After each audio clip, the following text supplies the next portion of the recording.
She never meant to send that message. It was supposed to go to her best friend, a half-joking confession typed during a late afternoon slump when the office felt quieter than usual. Her fingers moved faster than her thoughts, and before she could stop herself, the words, "I miss you," were gone, sent, delivered, irreversible. The moment she realized what she'd done, her breath caught in her chest. The name at the top of the screen wasn't her friend's. It was his. Ethan Carter, CEO. Her boss. Her stomach dropped as if the floor beneath her chair had vanished. For a second, she just stared at the screen, hoping, ridiculously, that it would undo itself. That the message would disappear, that the world would rewind 30 seconds. But it didn't. The blue checkmark sat there calmly, mocking her panic. She locked her phone and pressed her palms flat against her desk, trying to steady herself. Her heart was pounding so loudly she was sure her coworkers could hear it. This couldn't be happening. Not to her. Not here. She considered every option in the space of a few frantic seconds. Pretend it never happened. Send a follow-up apology. Claim it was meant for someone else. Blame autocorrect. Throw her phone out the window. Before she could decide, movement caught her eye. Ethan's office door opened. Her pulse spiked. He stepped out, tall and composed as always, jacket perfectly fitted, expression unreadable. He glanced down at his phone once, then looked up, straight at her. Her breath hitched. He didn't say anything. He just walked. Each step toward her desk felt louder than the last. Her mind raced, rehearsing explanations she'd never have the courage to say out loud. Around them, the office hummed with quiet activity, keyboards clicking, phones ringing, but to her, everything sounded distant, muffled, like she was underwater. He stopped right in front of her desk. "Can I talk to you for a moment?"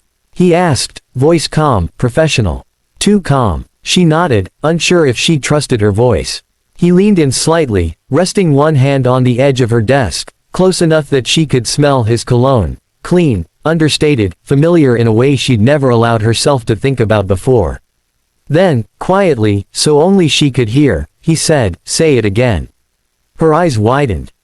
What? The message, he said softly, his gaze steady on hers. "Say it again." Her face burned. It was a mistake, she blurted out. "I'm so sorry. I didn't mean to send it to you. It was meant for someone else." He studied her for a moment, as if weighing her words. Then he straightened, nodding once. "Come to my office after work." After work. The words echoed in her head long after he walked away. The rest of the day passed in a blur. She barely remembered answering emails or attending meetings. Every few minutes, she replayed the moment in her head, the way he'd looked at her, the tone of his voice, the quiet intensity in his eyes. By the time the office started to empty, her nerves were stretched thin. When the clock finally hit 6, she gathered her things with trembling hands and made her way down the hallway. His office door was open, the lights still on. "Come in," he said when he saw her. She closed the door behind her, suddenly very aware that they were alone. He gestured for her to sit, then took the chair across from her instead of standing behind his desk. It felt deliberate, intentional. "I want to be clear," he began. "You're not in trouble." She let out a breath she hadn't realized she was holding. "But," he continued, "I need to understand something. That message, was it truly a mistake? Or was it something you meant to say to someone?" She hesitated. Lying felt wrong, but telling the truth felt dangerous. "It was meant for someone I haven't talked to in a while," she said carefully. He nodded slowly. "I see." There was a pause. Not uncomfortable, but heavy with unspoken things. "Can I ask you something?" she said finally. "Yes." "Why did you come to my desk?" A corner of his mouth lifted, not quite a smile. "Because I didn't want to respond in writing. And because," he added after a beat, "I wanted to see your face when I asked." Her heart skipped. Asked what? If you meant it. Silence settled between them, thick and electric. "I didn't think you noticed me like that," she said quietly. "I've noticed you for a long time," he replied. The admission hung in the air. It wasn't dramatic or grand, just honest. And somehow, that made it more powerful.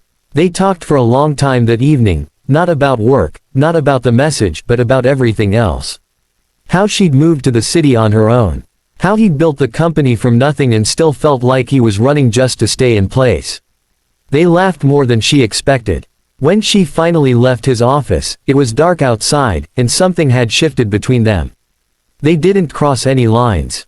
Not then. The next few weeks were careful, professional, polite. But beneath every interaction was a quiet awareness, a shared secret neither of them named. Their conversations lingered a little longer.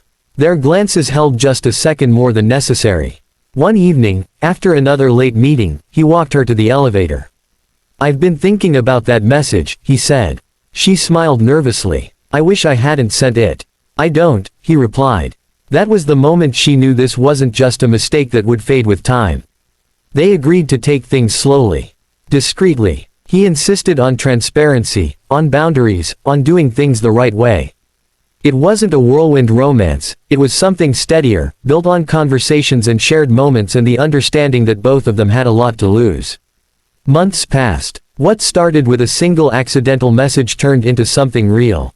Something grounded. They learned each other outside the office, coffee dates, long walks, quiet dinners where they talked until the restaurant closed around them.